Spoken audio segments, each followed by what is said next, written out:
Praise the lord. మన ప్రియ ప్రభువు రక్షకుడైనటువంటి యేసుక్రీస్తు పేరుట మీ అందరికీ దీవెనలు శుభములు కలుగునుగాక.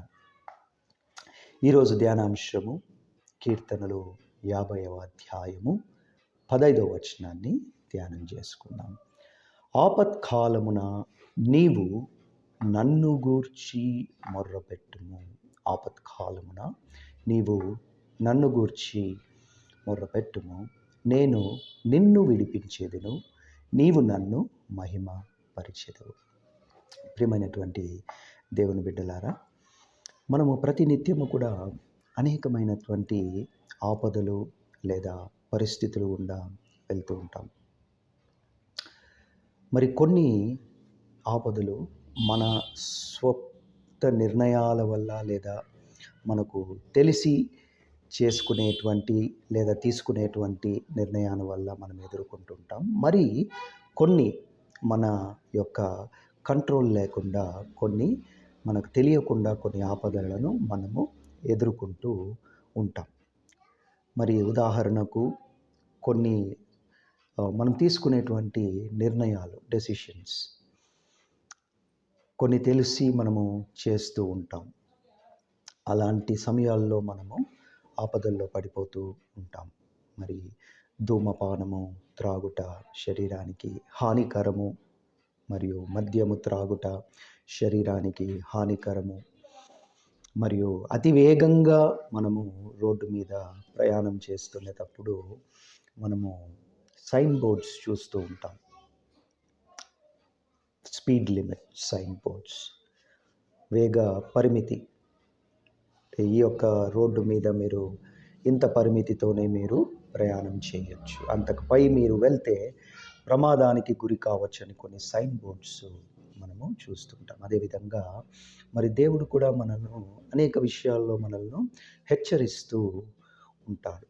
కానీ కొన్ని సమయాల్లో మనము వాటిని నిర్లక్ష్యం చేసి మనము ఆ యొక్క నిర్ణయాలు తీసుకుంటూ ఉంటాం. అలాంటి సమయాల్లో కొన్ని అవుట్ ఆఫ్ కంట్రోల్, అంటే కొన్ని విషయాలు మన జీవితంలో జరిగిపోతూ ఉంటాయి. అది మన సొంత నిర్ణయాల వలన కావచ్చు, లేదా కొన్ని అనుకోకుండా మన జీవితాల్లో జరిగిపోతూ ఉంటాయి. ఉదాహరణకు అనుకోకుండా జరిగేటువంటి కొన్ని సమస్యలు. మరి యోబు గ్రంథాన్ని మనం ధ్యానం చేసుకున్నట్లయితే, యోబు గ్రంథంలో మనం యోబు యొక్క జీవిత చరిత్రను పరిశీలన చేస్తే, ఆయన జీవితంలో అనేకమైనటువంటి సమస్యలను ఆయన ఎదుర్కొన్నాడు. ఒకే రోజు అనేక ఆస్తులు, మరి తన యొక్క పశువులు, గొడ్లు అన్నీ కూడా కోల్పోయినాడు. అదేవిధంగా తన బిడ్డలు కూడా మరణించడం జరిగింది. మరియు అతని ఆరోగ్యము కూడా క్షీణించింది. ఈ విధంగా అనేక రకాలుగా ఆయన అనుకోలేదు ఈ విధంగా జరుగుతుందని, కానీ అవి జరిగినాయి. అవుట్ ఆఫ్ కంట్రోల్, అంటే తన ప్రమేయం లేకుండా కొన్ని జరుగుతూ ఉంటాయి. అలాంటి వాటి మీద మనకు మరి ఒక కంట్రోల్ అనేది ఉండదు. కొన్ని జరుగుతూ ఉంటాయి, ప్రతినిత్యము కూడా యాక్సిడెంట్స్ జరుగుతూ ఉంటాయి.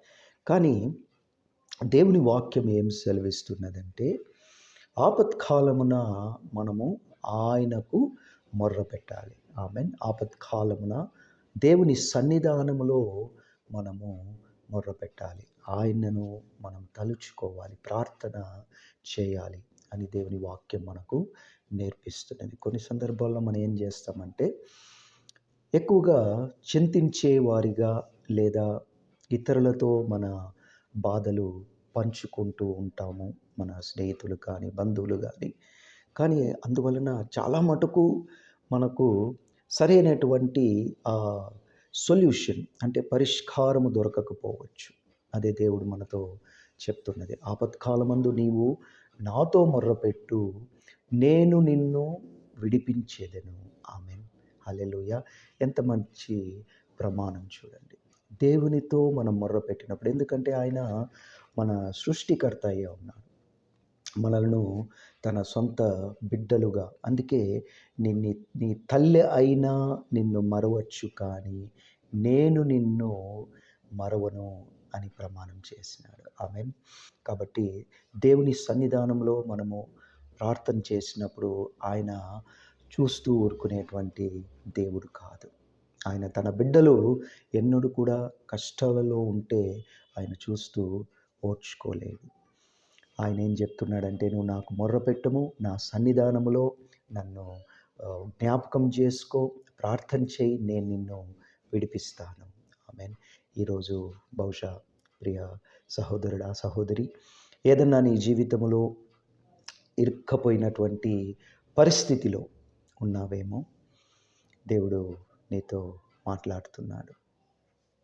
ఆయనకు మొర్రపెట్టు. మరి ఎక్కడ కూడా నీకు జవాబు రాకపోవచ్చు, ఇంతవరకు రాలేదేమో, అనేక ప్రయత్నాలు నీవు చేసినావేమో, సొంత ప్రయత్నాలతో. ఈరోజు దేవుడు నీకు ఒక ప్రమాణం ఇస్తున్నాడు. నీవు నా యొద్ద మొర్రపెట్టుము, నేను నిన్ను విడిపిస్తాను. ఎవరు విడిపించలేని పరిస్థితిలో బహుశా నువ్వు ఇరుక్కున్నావేమో, కానీ మన దేవుడు సమర్థుడు, శక్తివంతుడు. ఆయన ప్రమాణం చేసినాడంటే దాన్ని ఖచ్చితంగా నెరవేరుస్తాడు. ఆమేన్. ప్రార్థన చేసుకుందాం. మహాపరిశుద్ధుడా, ప్రేమ కలిగినటువంటి మా పరలోకపు తండ్రి, నాయన, మరొకసారి ఇచ్చినటువంటి ఈ యొక్క గొప్ప సమయాన్ని బట్టి మీ కృతజ్ఞతాస్తుతులు. ఇచ్చినటువంటి ఈ యొక్క వాక్యాన్ని బట్టి మీ కృతజ్ఞతాస్తుతులు. నాయన, మీరు ప్రమాణం చేసి దాన్ని మరిచేటువంటి దేవుడు కాదు, ఆ ప్రమాణాన్ని నెరవేర్చేటువంటి దేవుడై ఉన్నారు. ప్రభువా, ఈరోజు ఈ యొక్క నాయన ప్రోగ్రాం వీక్షిస్తున్న ప్రియ సహోదరుడు, సహోదరినిలు, ఎవరైనా ఏదైనా ఆపదలో చిక్కుకున్నట్లయితే వారిని మీరు విడిపించండి. వారికి నాయన ఆ యొక్క శాంతి సమాధానములను కలగజేయండి ప్రభువా. అదేవిధంగా అస్వస్థతలో ఉండేటువంటి వారిని జ్ఞాపకం చేసుకుంటున్నాం. వారిని ముట్టి స్వస్థపరచండి. మరి నాయన, వారికి కావలసినటువంటి అవసరతలు ఏమేమైతే ఉన్నాయో సమస్తం ఎరిగినటువంటి దేవుడు, మీ మహిమ ఐశ్వర్యం చొప్పున ఆ యొక్క సమస్యలను తీర్చాల్సిందిగా ప్రార్థిస్తున్నాం. మరొకసారి ఇచ్చినటువంటి ఈ యొక్క ప్రమాణపూరితమైనటువంటి వాక్యంను బట్టి మీకు కృతజ్ఞతలు, ఇచ్చినటువంటి సమయాన్ని బట్టి మీ కృతజ్ఞతాస్తుతులు చెల్లించుకుంటూ, యేసుక్రీస్తు అత్యంత ఘనమైన అతి పరిశుద్ధమైన నామమున ప్రార్థించి వేడుకుంటున్నాము స్వామి. Amen. God bless you, my dear brothers and sisters.